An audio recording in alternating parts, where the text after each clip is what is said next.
नमस्कार, आप देख रहे हैं जनतंत्र टीवी। मैं हूं आपके साथ अनन्या बेदी और सीधे लेकर चलते हैं आपको तमिलनाडु के कोयम्बटूर में, जहां पर सीएम योगी आदित्यनाथ जनसभा को संबोधित कर रहे हैं। क्या कुछ कह रहे हैं, सुनिए।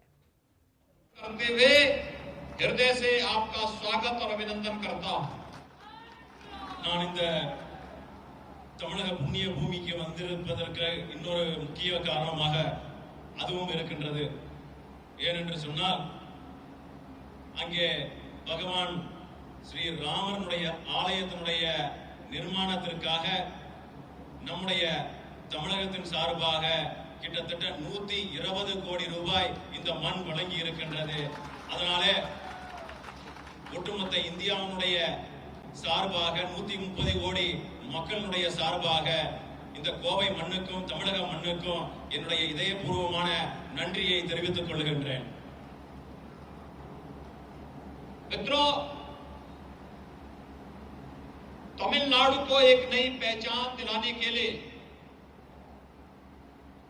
आपके पूर्वजों ने जो प्रयास और परिश्रम किया, आज कोयम्बटूर उसका जीता जागता उदाहरण है।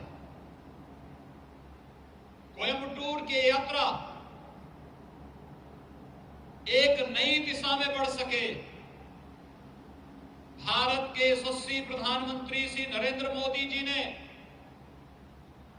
और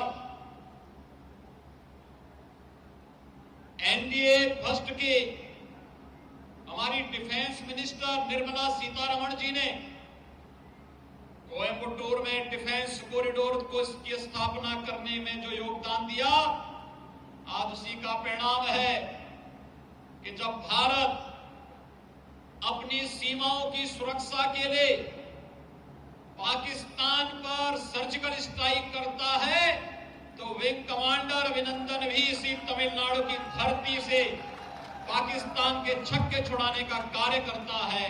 और ये डिफेंस कॉरिडोर तमिलनाडु को और कोयम्बटूर को एक नई पहचान दिला करके भारत की रक्षा के लिए तमिलनाडु के योगदान को सदैव स्मरणीय बनाता रहेगा।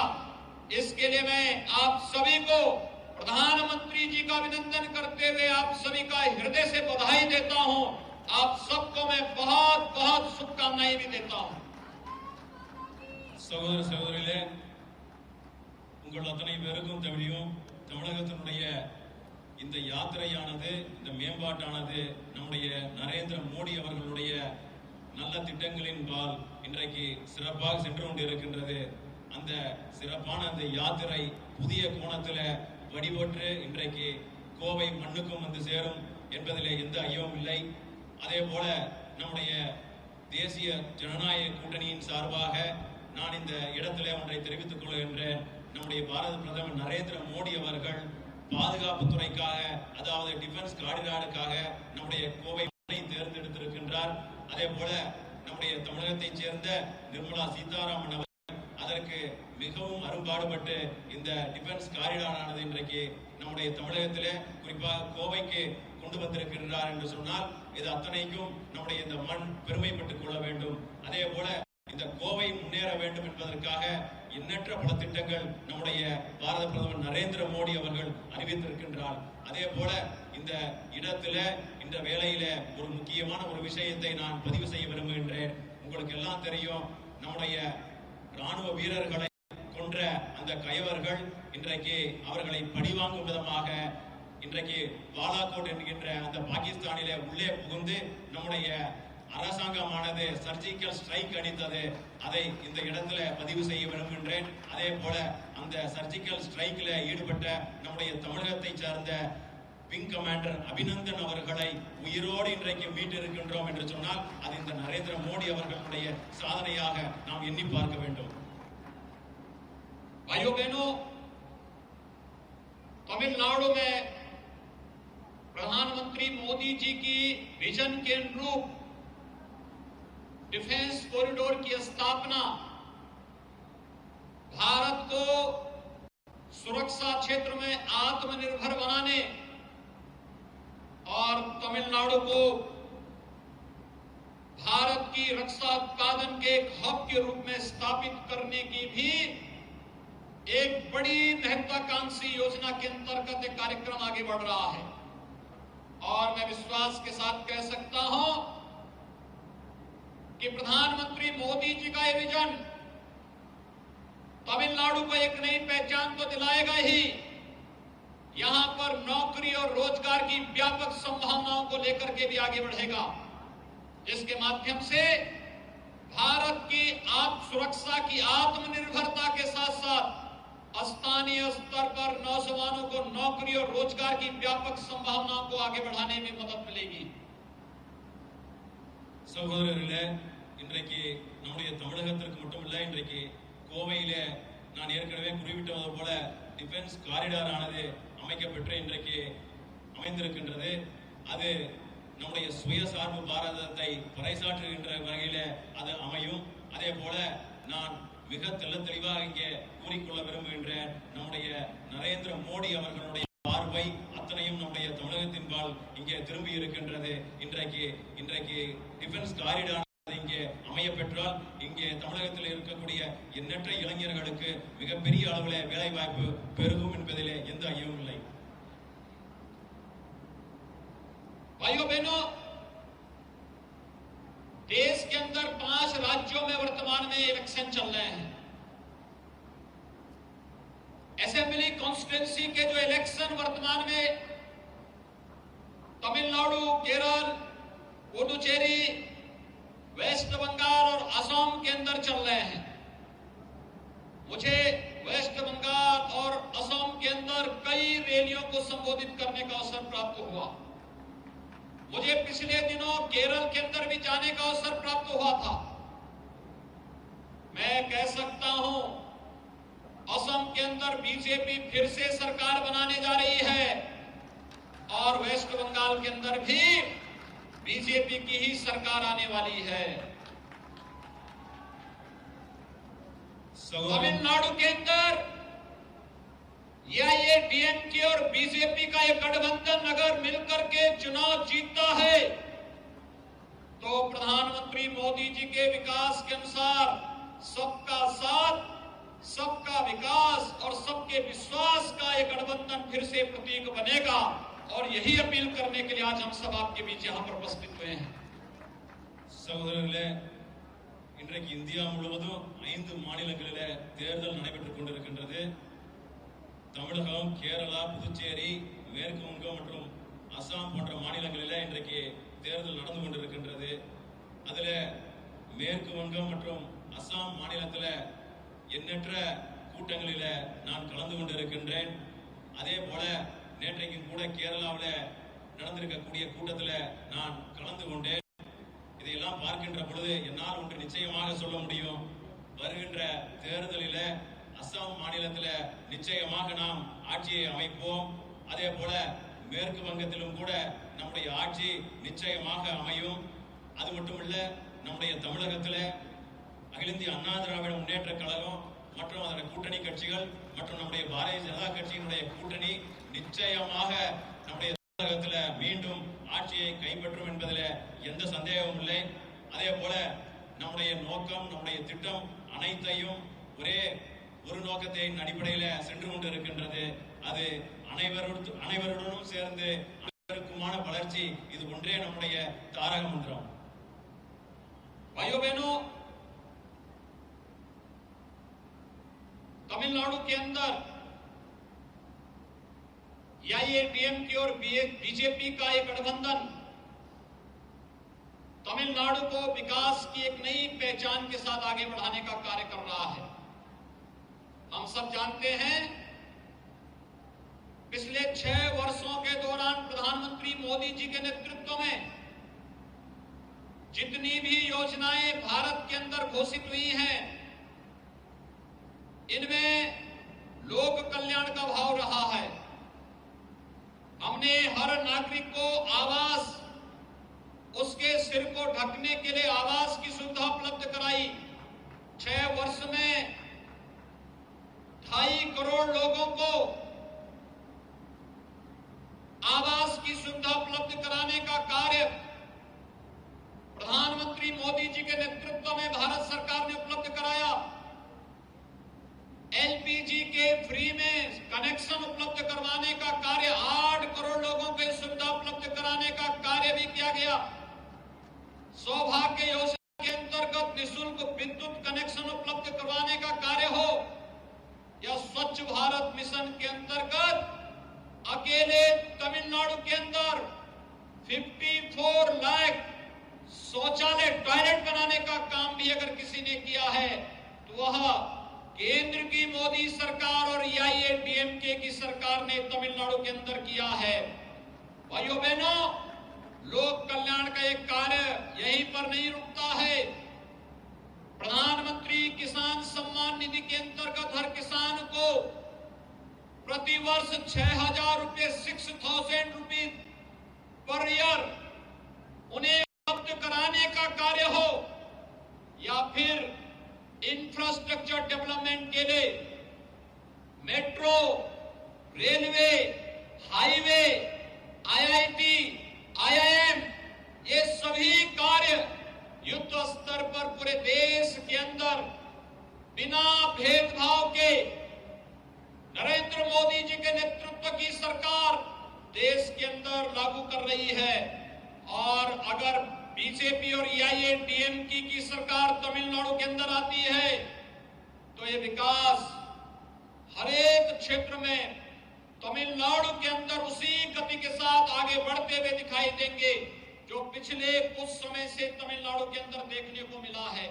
और इसलिए आज मैं अपील करने के लिए आया हूं कि तमिलनाडु के अंदर एआईएडीएमके बीजेपी गठबंधन की सरकार ही बननी चाहिए, जिससे डबल इंजन की सरकार विकास की गति को और तेजी के साथ आगे बढ़ा सके।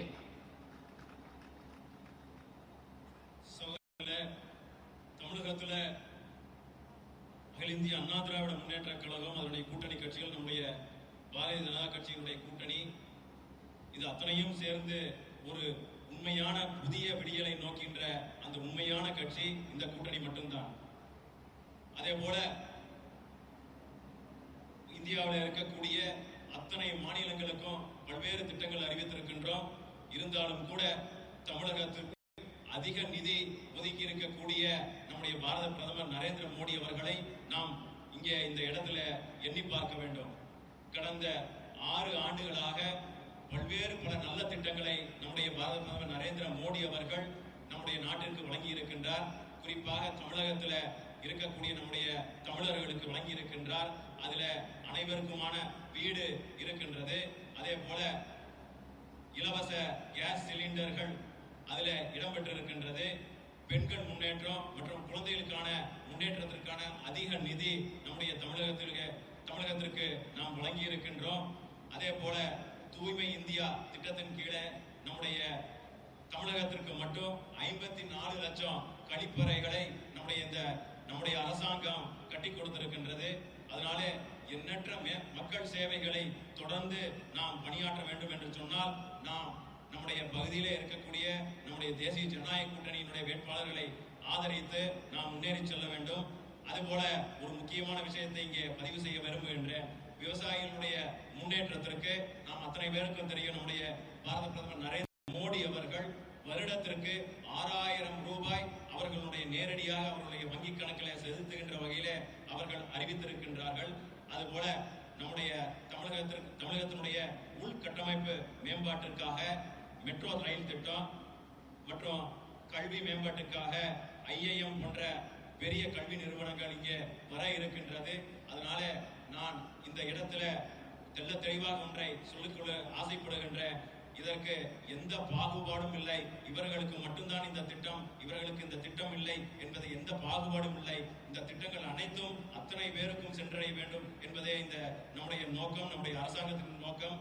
அதே போல அகில இந்திய அண்ணா திராவிட முன்னேற்ற கழகம் பாரதிய ஜனதா கூட்டணியும் வருகின்ற தேர்தலில் வெற்றி பெற்றால் இந்த திட்டம் இல்ல, இதை விட 2 மடங்கு நம்முடைய தமிழகத்திற்கு அதிகப்படியான நிதிகள் இங்கே வந்து சேரும் என்பதில் எந்த ஐயம் இல்லை. அதனால இந்த கோவை மண்ணினுடைய வாயிலாக, இந்த கூட்டத்தின் வாயிலாக உங்களை எல்லாம் கேட்டுக்கொள்வது ஒன்றே ஒன்றுதான். நம்முடைய அண்ணா திராவிட முன்னேற்ற கழகம், நம்முடைய பாரதிய ஜனதா கூட்டணி கட்சி இங்கே நம்முடைய பகுதியில பெருவாரியான வாக்கு வித்தியாசத்தில் வெற்றி பெற்று நம்முடைய மக்களுக்கு மீண்டும் ஒரு சேவையை செய்ய வாய்ப்பு வழங்க வேண்டும் என்னுடைய மேலான கோரிக்கை. भाइयों बहनों,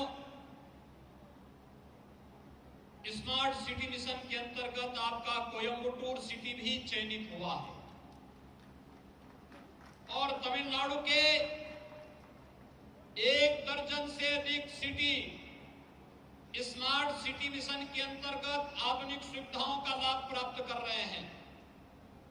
यही नहीं, अमृत योजना के अंतर्गत भी तमिलनाडु के कई शहरों के अंदर शुद्ध पेयजल की आपूर्ति और सिविल लाइन बिछाने के साथ ही तमाम अन्य बुनियादी सुविधाओं को उपलब्ध कराने का कार्य वर्तमान में केंद्र सरकार के सहयोग से AIADMK की सरकार ने तमिलनाडु के अंदर कार्य करना प्रारंभ किया है। हमारा विजन विकास का है, डेवलपमेंट का है। हमारा विजन प्रत्येक नागरिक के जीवन में खुशहाली लाने का है। हमारा विजन नौजवानों के हाथों को काम देने का है और भारतीय जनता पार्टी का विजन नारी की सुरक्षा का है, हर महिला की सुरक्षा का है। और इसी उद्देश्य से आज एक बार फिर से भारतीय जनता पार्टी अपने सहयोगी दलों के साथ इस चुनावी समर में आपके बीच आई है। சகோதரர்களே, தமிழகத்திற்கு ஸ்மார்ட் சிட்டி என்கின்ற திட்டத்தின் மூலம் பல்வேறு நகரங்கள் அதில் பங்கு பெற்று இருக்கின்றது. குறிப்பாக அந்த ஸ்மார்ட் சிட்டி திட்டத்தில் நம்முடைய கோவை மாநகரம் இதில் இடம்பெற்றிருக்கின்றது என்பதை நான் இந்த இடத்துல சுட்டிக்காட்ட விரும்புகின்றேன். அதில் அதே போல தமிழகத்தில் நம்முடைய அமிர்த் சிட்டி என்கின்ற அந்த திட்டத்தின் கீழாக பல்வேறு சிட்டிகள் இதில் இடம்பெற்றிருக்கின்றது, நகரங்கள் இடம்பெற்றிருக்கின்றது. அதிலேயும் கூட நம்முடைய கோவை மாநகரம் இடம்பெற்றிருக்கின்றது. அதனால நம்முடைய அரசாங்கமானது அதிகமான முக்கியத்துவம் நம்முடைய கோவை மண்ணுக்கு கொடுத்து கொண்டிருக்கின்றார்கள் என்பது இந்த எந்த மாற்றம் கிடையாது. அதே போல அகில இந்திய அண்ணா திராவிட முன்னேற்ற கழகம், பாரதிய ஜனதா கட்சியினுடைய கூட்டணி கட்சிகளும் வெற்றி பெற்று இங்கே வருகின்றது என்று சொன்னால் நம்முடைய மக்களுக்கு இன்னும் பல நல்ல திட்டங்கள் நாம் கொண்டு வருவோம். அதே போல நம்முடைய அரசாங்கத்தினுடைய நோக்கம், நம்முடைய நோக்கம் ஒன்றே ஒன்று மட்டும்தான், மக்களுடைய முன்னேற்றம். நம்முடைய நோக்கம் ஒன்றே ஒன்று மட்டும்தான், நம்முடைய இளைஞர்களுக்கு வேலை வாய்ப்பு. நம்முடைய நோக்கம் ஒன்றே ஒன்றுதான், நம்முடைய பாரதிய ஜனதா கட்சியினுடைய நோக்கம் ஒன்றே ஒன்றுதான், பெண்களுக்கு பாதுகாப்பு முக்கியம். அதனால இதையெல்லாம் கருத்தில் கொண்டு நம்முடைய அண்ணா திராவிட முன்னேற்ற கழக கூட்டணி, அதுபோல பாரதிய ஜனதா கட்சியினுடைய கூட்டணி பெருவாரியான வாக்கு வித்தியாசத்தில் இந்த மண்ணில் வெற்றி பெற வேண்டும் என்பதே என்னுடைய ஆசை. भाइयों बहनों, तमिलनाडु की परंपरा मातृशक्ति को सम्मान देने की अद्भुत परंपरा रही है। हम सब जब कन्याकुमारी में जाते हैं तो कन्याकुमारी में मातृशक्ति के प्रति सम्मान का अद्भुत भाव व्यक्त करते हुए आते हैं। भारतीय जनता पार्टी और AIADMK की सरकार आने पर मातृशक्ति के सम्मान की रक्षा की अपनी प्रतिबद्धता को दोहराने के लिए आज हम सब आपके बीच में यहां पर आए हैं। आप सब जानते हैं, प्रधानमंत्री नरेंद्र मोदी जी ने 2014 में प्रधानमंत्री बनने के बाद पहले जो अपने अभियान जारी किए थे उनमें से बेटी बचाओ बेटी पढ़ाओ का अभियान भी उसी का हिस्सा था। लेकिन आज तमिलनाडु के अंदर जब हम लोग DMK और कांग्रेस के गठबंधन को देखते हैं, ये लोग मातृशक्ति का अपमान करते हैं, मातृशक्ति के प्रति अभद्र भाषा का प्रयोग करते हैं।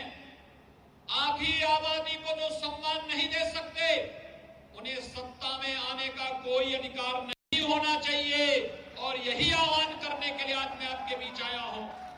इनके द्वारा किया जाए मातृशक्ति का अपमान, इसकी सजा चुनाव के दिन अपने बैलेट से इनको हरा करके भारतीय जनता पार्टी और AIADMK के प्रत्याशियों को समर्थन देकर के इसका बदला लेने की आवश्यकता है। और यही अपील करने के लिए आज मैं आपके बीच यहाँ पर उपस्थित हुआ हूँ। சகோதர சகோதரிகளே, நம்முடைய தமிழக மண் உங்கள் அத்தனை பேருக்கும் தெரியும். பெண்களுக்கு அதிக முக்கியத்துவம் கொடுக்கின்ற மண், பெண்களுக்கு மரியாதை கொடுக்கின்ற மண்.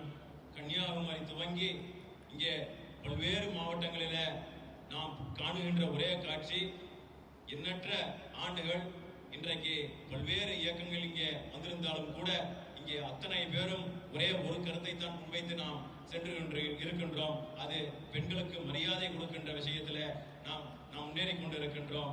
அதே போல இன்றைக்கு அண்ணா திராவிட முன்னேற்ற கழகம், பாரதிய ஜனதா கட்சி கூட்டணி மட்டும்தான் இன்றைக்கு அந்த விஷயத்தை முன்னெடுத்து நாம் கொண்டு செல்ல முடியும். அதே போல பெண் குழந்தைகளை காக்கின்ற விஷயத்திலும் கூட நம்முடைய அரசாங்கம் மட்டுமே அதை சாதித்து காண்பிக்க முடியும். அதே போல மகளிருக்கான முன்னேற்றத்தை பொறுத்த வரைக்கும் அதிமுகவுடைய கூட்டணியும் நம்முடைய பாரதிய ஜனதா கட்சி கூட்டணியும் மட்டும்தான் அதை கொடுக்க முடியும். இந்த மண்ணிலே இருந்து நாம் ஒரே ஒரு கருத்தை தெல்ல தெளிவாக சொல்லிக்கொள்ள விரும்புகின்ற திராவிட முன்னேற்ற கழகம் காங்கிரஸ் கட்சியினுடைய கூட்டணி தப்பி தவறி இன்றைக்கு ஆட்சிக்கு வந்துவிட்டால் அத்தனை திட்டங்களும் பாழாகிவிடும். பெண்களுக்கான அந்த பாதுகாப்பானது நிச்சயமாக கேலிக்கூத்தாகிவிடும். இவர்கள் பெண்களுக்கு எதிரான நபர்கள். அதனால நாம் இந்த தேர்தலில நம்முடைய மனதிலே தெளிவாக ஒன்றை புரிந்து கொள்ள வேண்டும். இவர்களுக்கு தக்க பாடம் புகட்ட வேண்டும். பெண்களுக்கு எதிராக செயல்பட்டு கொண்டிருக்கக்கூடிய காங்கிரஸ் மற்றும் திராவிட முன்னேற்ற கட்சியினுடைய கழகத்தினுடைய இந்த கூட்டணியை என்றைக்கும் வரவிடக்கூடாது.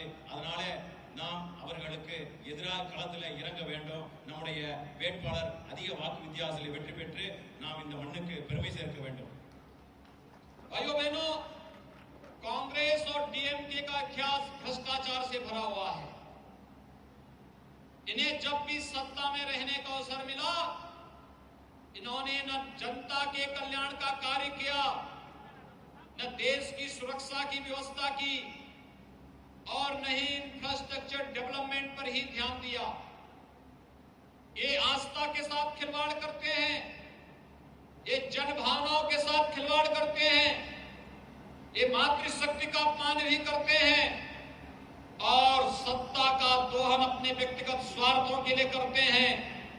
कांग्रेस की सरकार में प्रतिदिन एक नया घोटाला आता था। कभी कॉमनवेल्थ का घोटाला, कभी 2G का घोटाला, कभी कोल घोटाला, और ये सभी घोटाले पे घोटाले अंततः देश की विश्वसनीयता संकट में खड़ी होती थी।